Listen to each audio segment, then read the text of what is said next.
zatga da bek açulanıp, bek buli kavunup aytmagan cehennem olacak, azap olacak deyip oktemlikka bolagan ayni. Zina etken adam bola, başka yalan aytıp koygan adam bola, başkasız etken adam bola, urlagan adam bola. Tek oktem yürekni Allahu Teala ayrıca bek sokkan da. Şu oktemlikka yetişen günah yoktur dedi. O sali oktemlik müzakkerini bizge gerçekuyda anlama tarafı olacak inşallah. Hali biz 612. hadisten son gelecek oktemlik hakkından. Nushatul Muttakin'dan Şerh-ü Riyaz-ı Salihin 612. hadis Anas'tan Allah razı olsun. Kale aytti. Kanat naqatu Rasulillahi sallallahu aleyhi ve sellem al-adba'u la tusbaq. Peygamberini adba degen atı bolgan. Tuyası. Alba deb ulağı kesilgen tuya gayta. Tek peygambernikinin ulağı kesilmem bolgan. La tusbaq o dey bir de onu tuyasın o tip olagan tuya yok idi. Allahu Teala salgan bir barakat bolgandır. Çaptırsa gonkolarda lap bek çabagan tuya bolgan. Aw la takadu tusbaqu ya da o tilmeyi qalan şunç ağada şöyle de bayta. Faja'a arabiyyun ala qu'udin lahu bir Arap geldi. Kum Arap bulaç arekten. Minip ozunu minagan zatına da. Fasabaqaha peygamberin tuyasını otu koydu. Faşakka zalika alel muslimin hatta arafahu. Müslümanlara bir kıyım oldu diye.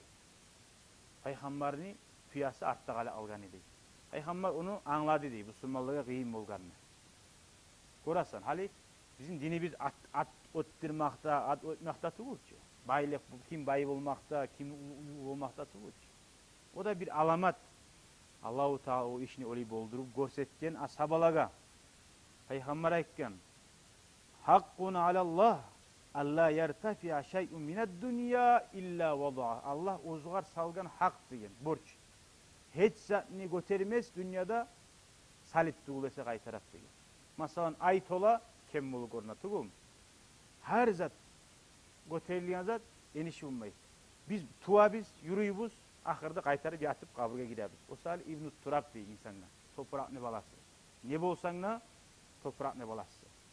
Kadam erişe bulgan değil. Toprak meniki, o birisi menikidir. Kadiga vargan zamanla bu bir Allah'ın valisi bulgan müsari o kadi. Haber daha manası var Allah yakşı bilir. Ya erişmegiz köp degen. Şu toprakka ozgar soraya geldi. Kaysigizniki dep sorayık degen. Toprak aytken ney? Men bulaniki birisiniki de tugulman ne baytken ney? Ma ne çıp bula oleydi? Şu var etkisi de meniki degen. Hakikatte etkisi de meniki degen. O sali toprak ne balası degen. O sali masala çeçilgendir. Ne çıktı? Makna şüley. Her zat göterilmez eniş bol tugulese degen.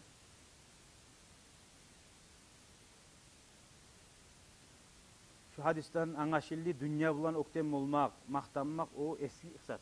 Onu bulan oktem bolagan zatı oldu. Tomen tutmak ozundan. Ulan otili alma, otilse otili al. Ne etme taraf. Ali al deyegun bir sportsmenin atası aytedi. Otken neymek otilip de bilme taraf dedi. Otken neymek dastoyuna otilip de bilme taraf dedi. Otilgenler dünyalarını bu zaman ne, mahşillerini bu zaman bar halkını sıramanına baylanma taraf dedi.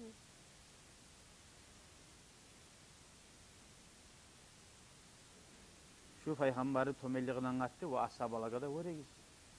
Atın ne günahı var, bu Arap'ın ne günahı var. Bu at şunu bulan masalanı bittiler. Bilavu da o Arap'a açığı çıkmadı. Ne sen peygamber gelip etmedin? Aytmayın. Hali bir ustazın ne masalan, atıda erişme salip, bir yaktan bilavu da ustazın atını eriştirip otu koysa, hey edepsiz, daha girme yurtumuza deyip tutacak hadi. O iş değil o dünyanın işi. Hakkatına karamadı her zatını. Peygamber bulan bolgan zatka qarasak şunu bizge har adi bolsa da ustaz bolsa da tuzzakka tuzda aytma taraf. Velhamdülillahi rabbil alamin.